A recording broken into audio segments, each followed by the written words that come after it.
Again, welcome to another DANTE webinar, this time on welding simulation using DANTE and Qustom Weld.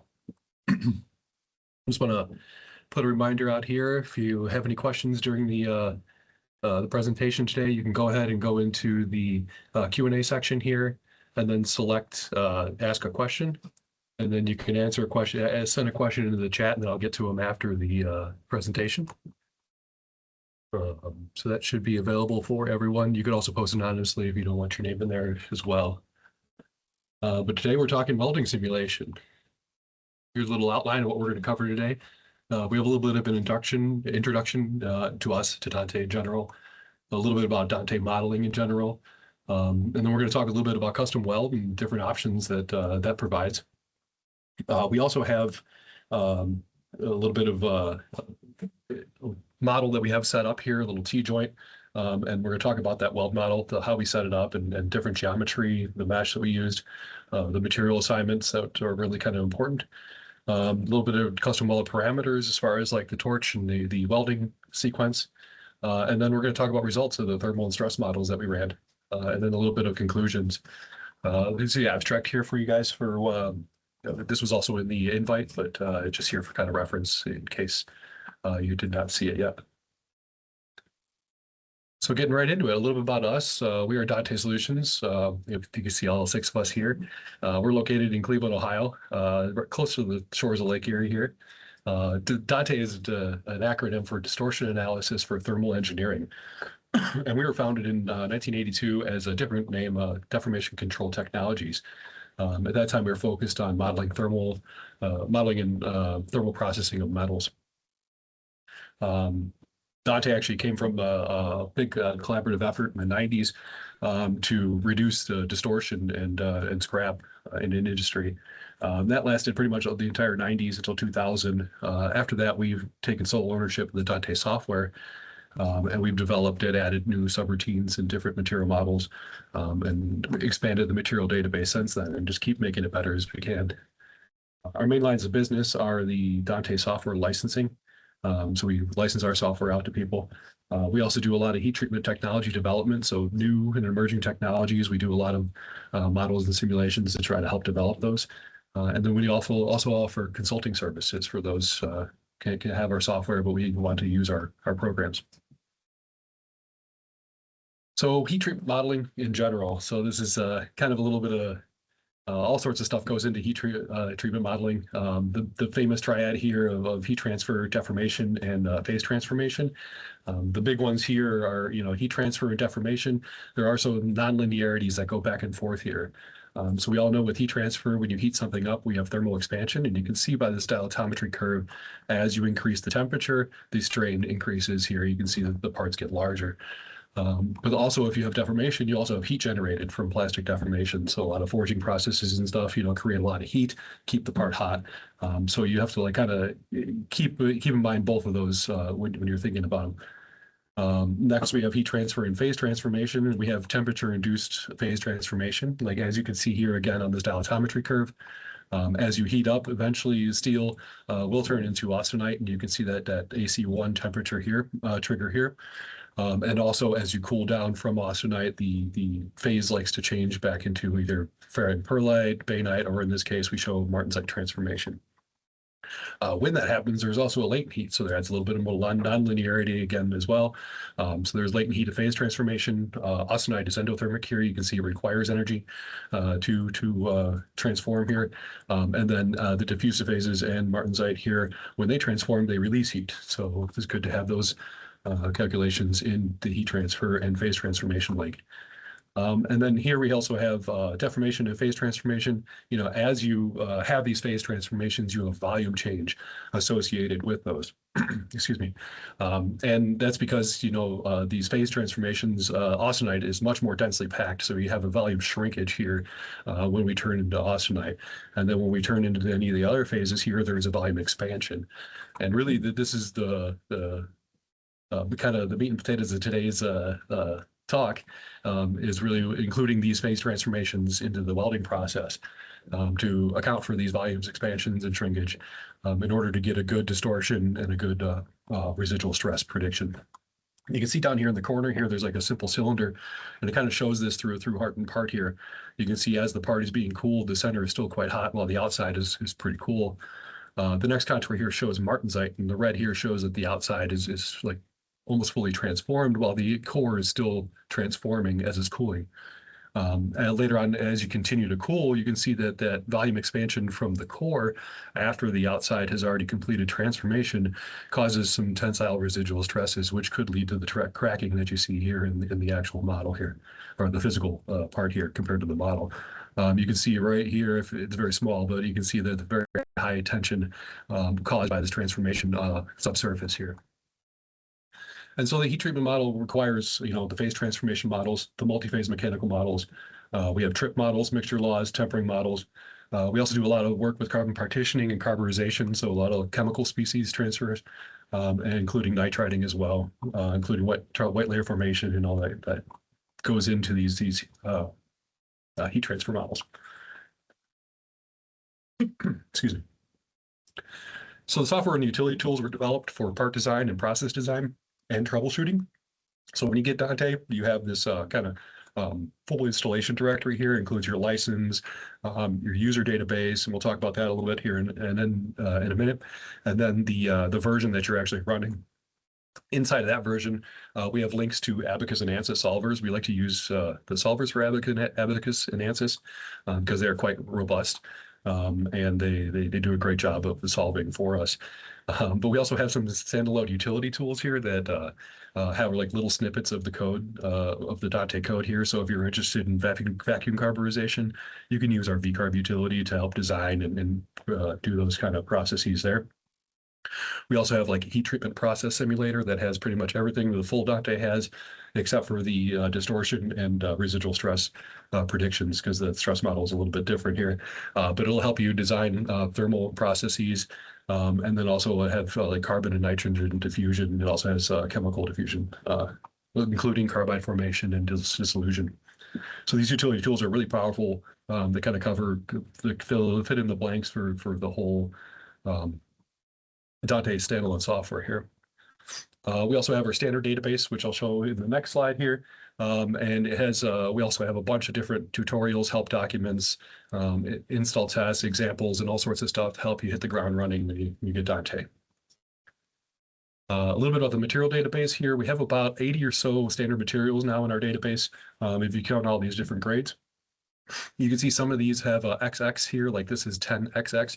This means it's a carburization grade, and we have different carbon levels, and that's really important for predicting the phase transformation kinetics. So we would also have we have like 1010, 1008, 1020, all the way up to like 1080, I believe we have in this series. And so we'll see a lot of those XXs in our folder names. So there's a lot of different material grades in those. So a lot of different aerospace, automotive, common materials that you will find. For the most part, you won't need to develop material data for most users, but we may need to tweak some values as far as chemistry and stuff to get it close to what you're using. And we have routines for that in the database. So each one of these folders include the phase transformation kinetic files, so that helps predict or help capture the phase transformations as it's being heated and cooled. This also includes mechanical properties for plasticity inside each one of these folders. We'll also include the coefficient of thermal expansion and the transformational strains. So like we saw earlier on that dialectometry curve, the strains that were caused by those phase transformations are captured with the data that's inside these folders. And then also hardness related properties, so like individual phase hardness, and then like iron carbide coarsening rates and things like that that really affect hardness through heat treatment. DANTE users can develop and customize their own proprietary data for your materials. You can see that kind of down here as examples. So you can take one of these materials, bring it into a user file, and then make any changes that you need for your melts that you have, and then that'll be kind of your own IP that you can use to expand and customize the database for your own usage. And we have a bunch of utility tools that kind of help with that. I can kind of go back. You can see here for mechanical properties, we have MechFit. For the dialectometry data, we have DialectFit, and that's really kind of the best data we can get for phase transformation because it gives us those transformational strains and MS timing. We also have TTT fit, so if you only have a TTT diagram, We could use that to fit the transformation kinetics, excuse me. Apologize, I had a little head cold this weekend. Okay. So if you have a TTT diagram, we could fit with that and get the phase transformation data based on that. And then finally, here's some parts that we modeled using DANTE. Mainly, I'd say 90% of our business is gears. So we do a lot of bevel gears for like HP, high pressure gas quench. We do a lot of spur gears as well for carburize and quench aerospace gears or automotive gears, some geared shafts, or even like induction. This was a scanning induction project we did a while ago that worked out really well. And then lastly, we have the large landing gear. We developed a subroutine that worked on the immersion process here, and that helped capture the bow distortion that is really common with large objects as they go into the quench tanks. So this is some good success stories that we've had with modeling with DANTE. But today we're talking a little bit about Qustom Weld as well. So Qustom Weld is an Abaqus CAE extension here. We'll actually get into the CAE and I'll show you step by step, kind of going through creating the model we did today.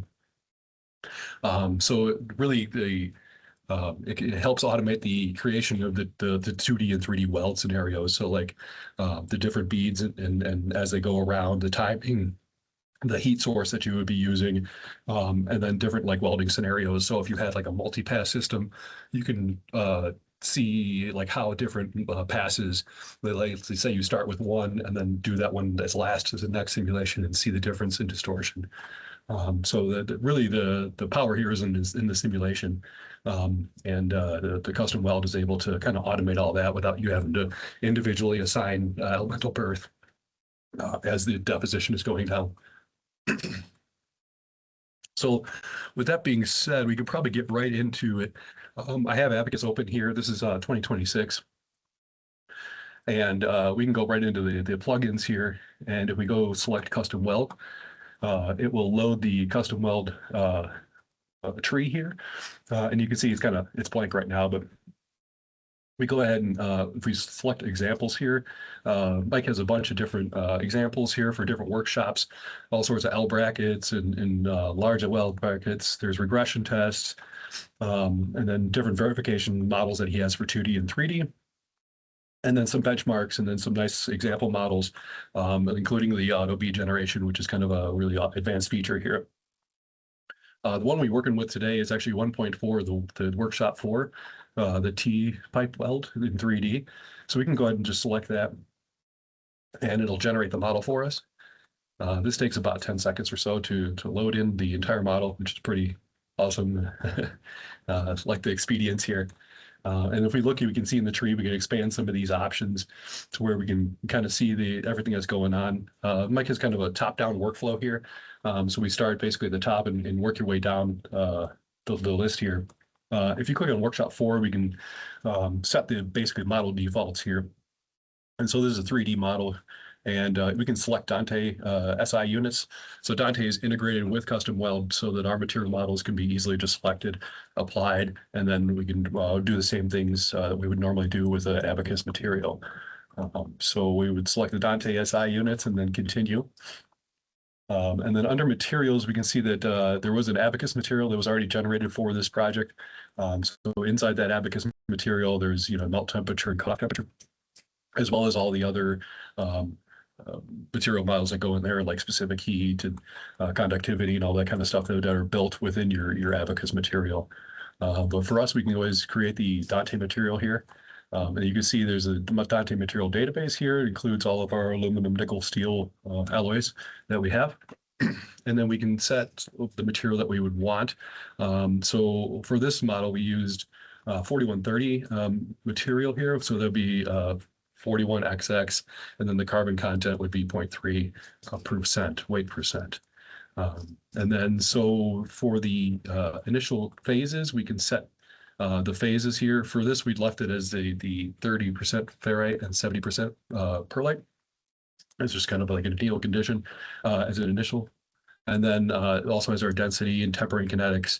And then this is the nominal chemical composition that we tested for our database. And then if yours differs from there, you can go ahead and change this to actual, however you would see it. So if you had a little more moly, you can go ahead and add a little bit more moly than what we have. So you can create that model, that material there. You could also, for the actual weld, the bead weld that goes around the entire thing, we chose a 10 material, a really mild, low carbon material here. And then we would set the chemical or the initial phases to all austenite there. Because the way when it comes in, it's going to be liquid, and when it kind of cools, it'll be austenite phase.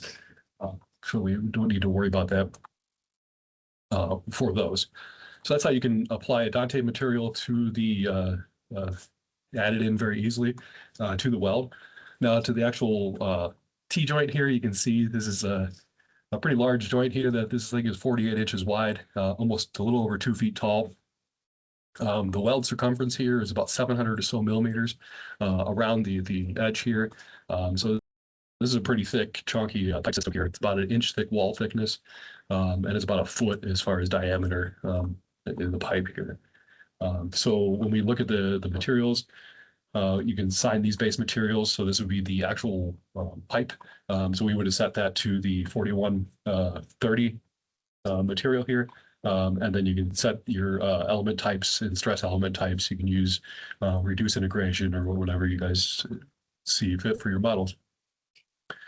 This one uses a lone weld. So this is one weld that goes around the entire thing. And again, it's kind of like the top down. We can see here that the bead is defined here as this section. And then you can also set a starting path. So this would be the path that kind of goes around the system. Excuse me. And then we also set your start point here. So as you go down the list here, the start point will be the next one on line. And then finally, you can choose the torch normals. So this would be the normal position as the torch goes around. So this we use the kind of the normal adjacent. We could also do the bead centroid, which kind of gives you a little bit of a different normal position here. And then you could also define your datum how you wanted to do so. For this model, I use the torch normals here because I use the Goldak flux distribution. So we'll see that there. And then it kind of sets up, generates all this map here of the XYZ for everything for the model for you. So you don't have to worry about defining all that.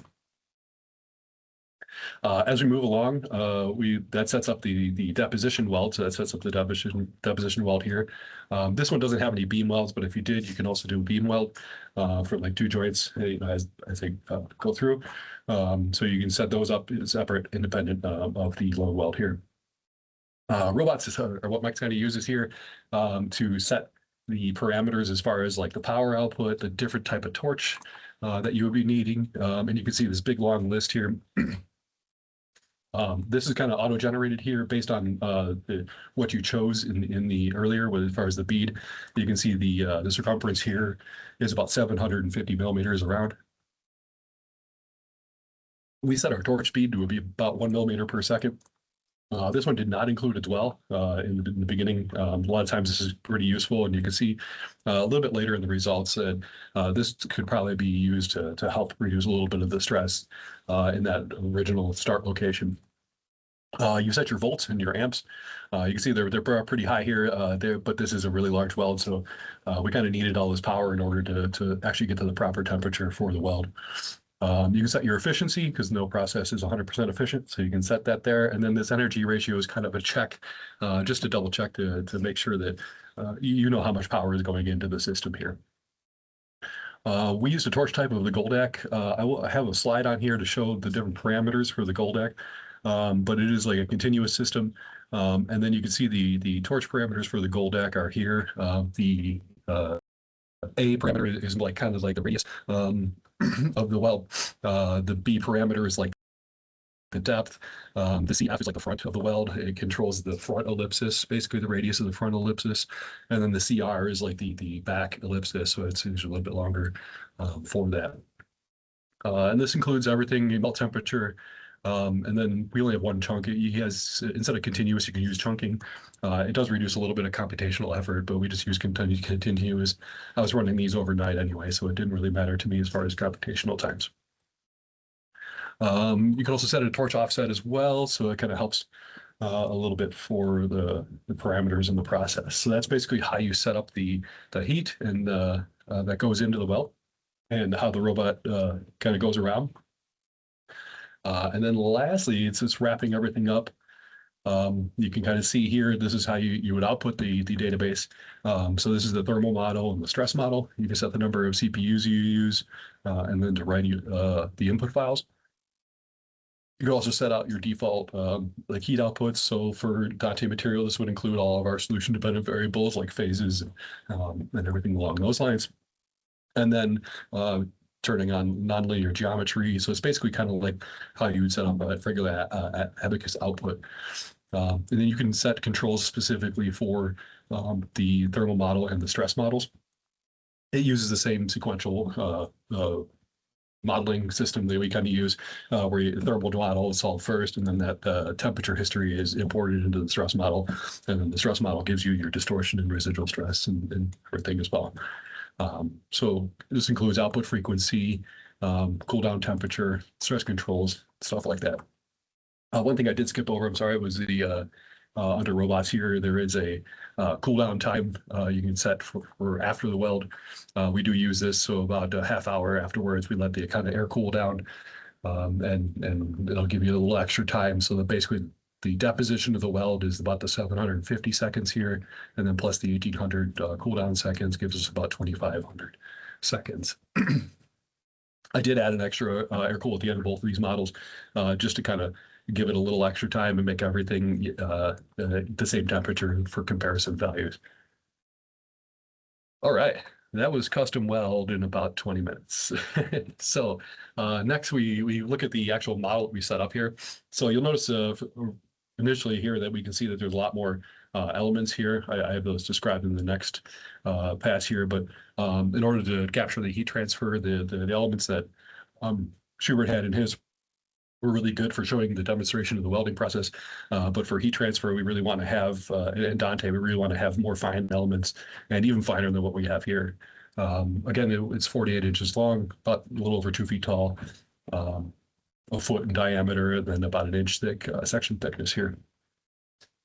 Uses a single pass to join the top tube to the bottom, and then uses that circumferential deposition that we showed. As far as meshing, you can see here the finer elements are near the surface of the pipe. You can see there's a lot more around where the weld is, and they get chunkier as you move out. The first element here is about 0.6 millimeters in depth.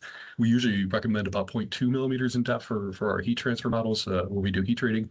But as far as deposition, this is a nice happy medium between computational effort and heat transfer capturing. So it's 162,000 elements in just the pipe. And then the bead section has about 29 elements through the cross section here. You can see them as they're being deposited. You can see them kind of being chunky depending on the temperature. And the weld itself has about 48,000 elements in it as it goes all the way around.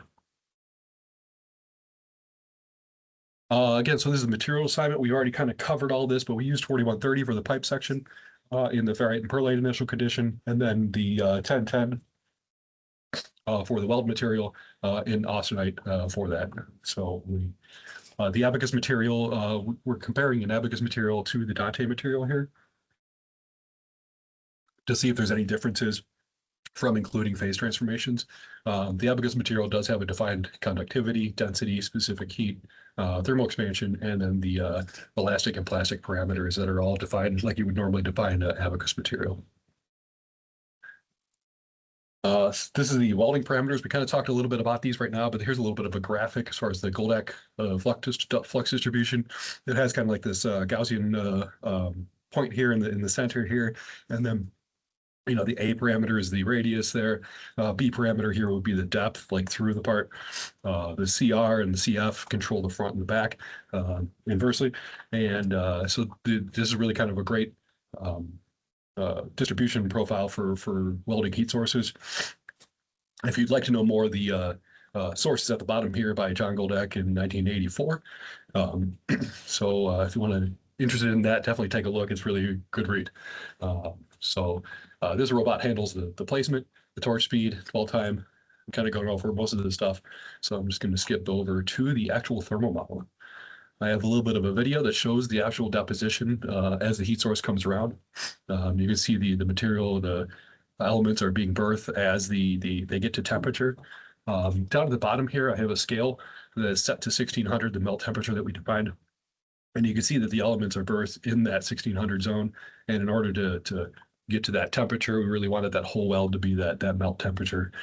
So we do have a little higher peak temperature in the center, but we're really looking for that 1600 along the weld as it goes around. Afterwards, we're cooling air, like I showed. It was about that half hour or so. And we use the same thermal parameters for the Abaqus material and the DANTE material models. There's two different things there, but they're not different as far as thermally. So that's the model as it's set up. I'll let it run here one more time. You can kind of see it go around. It's always kind of interesting to see this process and see how the heat is flowing around the part as it heats. Now, as far as thermal model results, so this is for the DANTE material. Obviously, there's no phases in the Abaqus material, but this kind of shows the results of the phases that are formed. So the initial phase is 70% perlite and 30% ferrite in the pipe. And you can kind of see that by the green and red colors here in the ferrite and perlite plots. Interestingly, the heat affected zone is essentially underneath the weld here. And you can see that all of that has transformed away from ferrite and perlite, maybe a little bit trace around in the corners here. But most of it has transformed away from ferrite and perlite. And then the weld material itself, which we came in as austenite, cooled down to about 50 or so percent of each of ferrite and perlite, a little bit more on the ferrite side. Now the heat affected zone transforms mainly to upper bainite here. In DANTE, we separate upper and lower bainite because they do have different hardness and mechanical properties. So we have two different phases, one for upper and one for lower bainite. You can see that most of the heat affected zone here is the upper bainite, with trace amounts of the lower bainite right on the edges where it cool fast. This is kind of like body quenched here from the edge. And so it cools a little bit faster, and so it's able to get down to lower bainite before it gets to the upper bainite to transform. So the heat affected zone does go up mainly to bainite. And you can see in the hardness plot here, this prediction here that it does increase the hardness in that area. The bainite is about 34 or 35 or so HRC. Around the underneath the weld. The weld itself is very soft. It's about 13 to 14 or so because it's mainly ferrite. And then the actual pipe itself, it remains in the middle there, about 24 or so HRC. So there's a big difference here in hardness that we can see just based on the phase composition.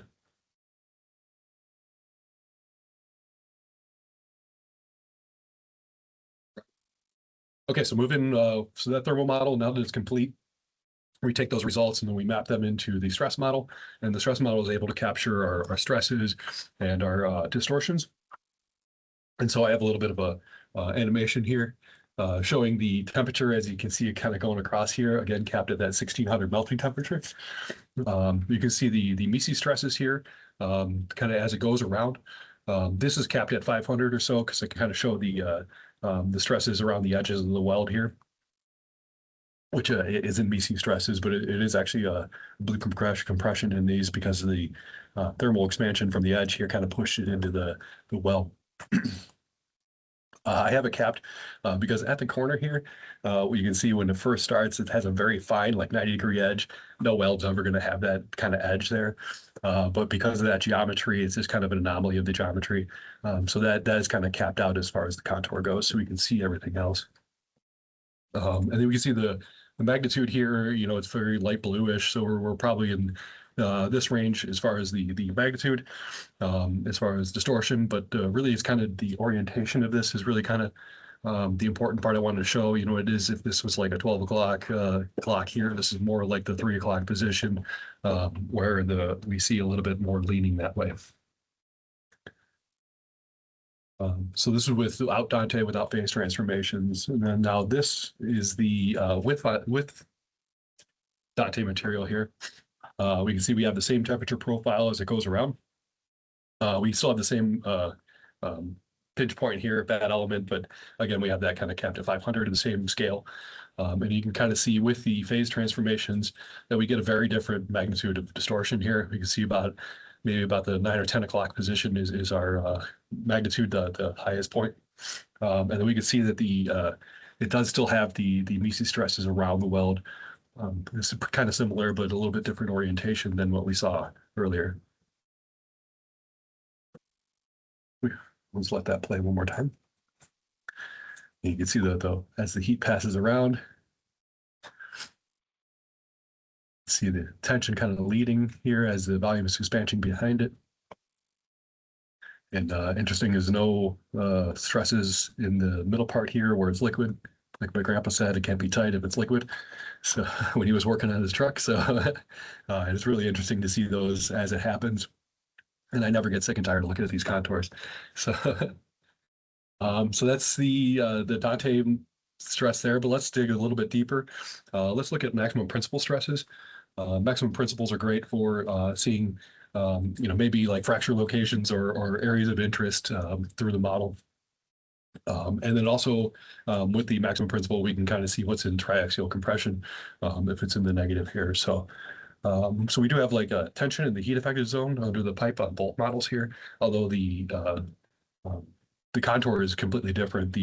Where the locations of these tension and stuff are, it looks very different based on the phase transformation model and the non-phase transformation model. You can see Abaqus material here and the DANTE material on their right. So a lot of this is on the Abaqus material here. A lot of this tension here is really from geometry. As the pipe kind of dips down a little bit in that section, there is a little bit of a noticeable geometry effect from here as it finishes the residual stress here. And then we can also see that there's compression in the actual weld itself here. And that's really kind of from thermal shrinkage. Again, like I showed you earlier with the models, like the outside could be cool, but then the inside can still be kind of hot. And then when it finally brings down to room temperature, the core kind of shrinks a little bit because of the heat, being released, and that kind of pulls everything around it into a little bit of compression around there. Oppositely, we see in the DANTE model, we see it's more a little bit of a tensile, but there's more compression under the weld here in the heat affecting zone. And this is really from the later transformation of bainite, causing the compression here in the center, and it's kind of pushing out on all these edges, causing a little more tension around them. So there's very different plots here for the contour of maximum principal stress when you don't have phase transformations and when you do. There is also some tension around the heat affected zone here, and that's again from this area transforming and expanding. We can see that it's kind of pulling these regions a little bit to tension since it's already transformed around. Kind of like earlier in the model when I showed that ring where that center, once it transformed to martensite, it gave a higher tension on the surface. It's kind of doing the same thing here under the weld. As far as vertical displacement, so when you run the stress model, you get the residual stress and the displacement, and they're really closely tied here. We can see there's a large difference in magnitude between these two models. Again, the Abaqus material on the left and the DANTE material on the right.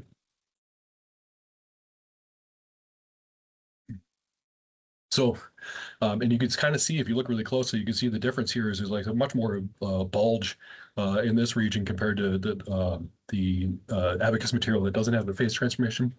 You can see it kind of pushes down and it kind of like sags a little bit because when this transforms, it really has nowhere to go. It has material this way, material this way. It can go a little bit this way, but it mainly goes into this diagonal direction down. And you can see the magnitude it pulls at this pipe piece down a little bit, and it sags almost 2 millimeters. It seems like a lot, but you got to remember the section thickness here is about an inch in section thickness, so that's 25 or so millimeters. So you can see that's like 1/10 or so. So it is kind of reasonable as far as the magnitude, but you can see that there is a very different shape distortion from that.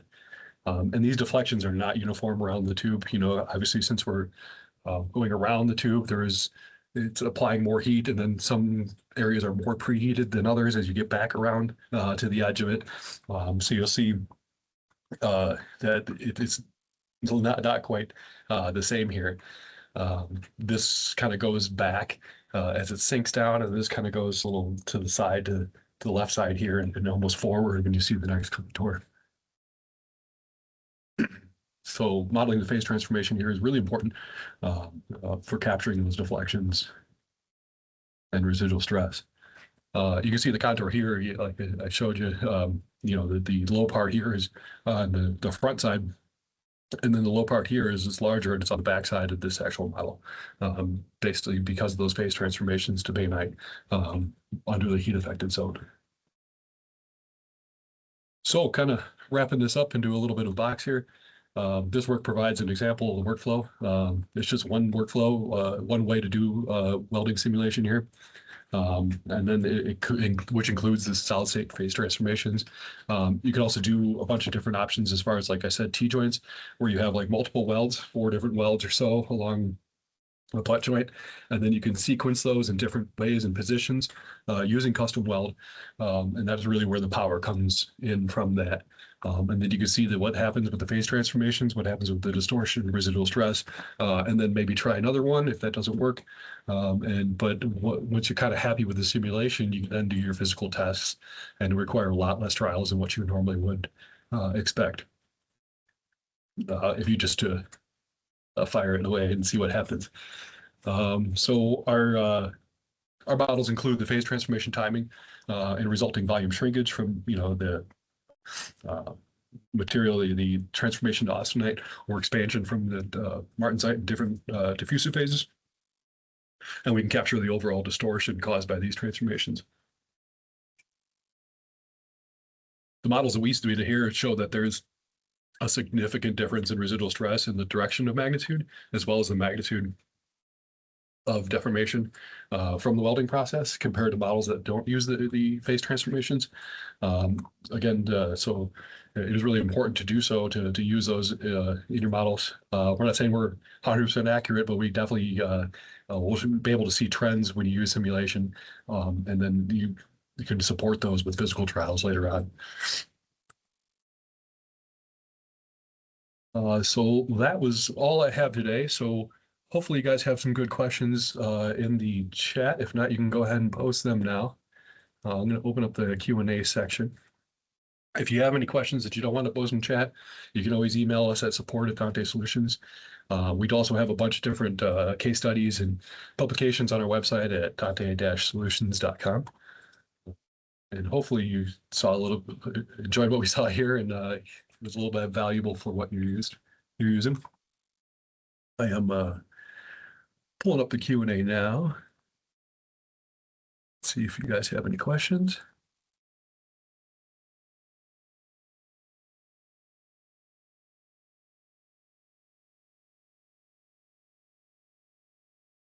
Oh, okay. Does this pairing work with non-deposition based welds, or is it primarily only for deposition welds? So this workflow is just for the deposition weld, but they do have the beam welds, which could be used to simulate non-deposition style welding processes. That's built inside of Qustom Weld. I haven't played around with that very much, but I know the option is there as far as for the beam welding processes there. I think it's just capturing the thermal history and then being able to model that with DANTE materials. Good question.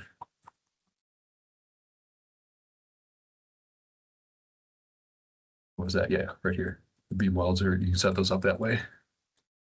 I think Mike actually has an example of a friction weld on his website there that you could use for that kind of stuff. Oops.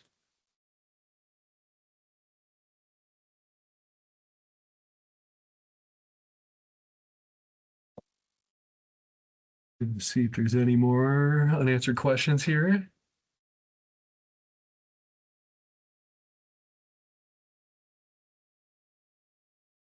Teams is kind of clunky. I have to keep refreshing in order to get it to post questions.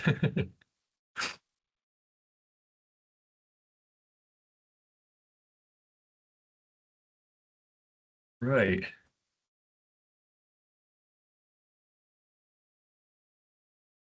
Looks like all the questions that I have here. Like I said, if you have any questions, you don't need to post them in chat. You can send us an email.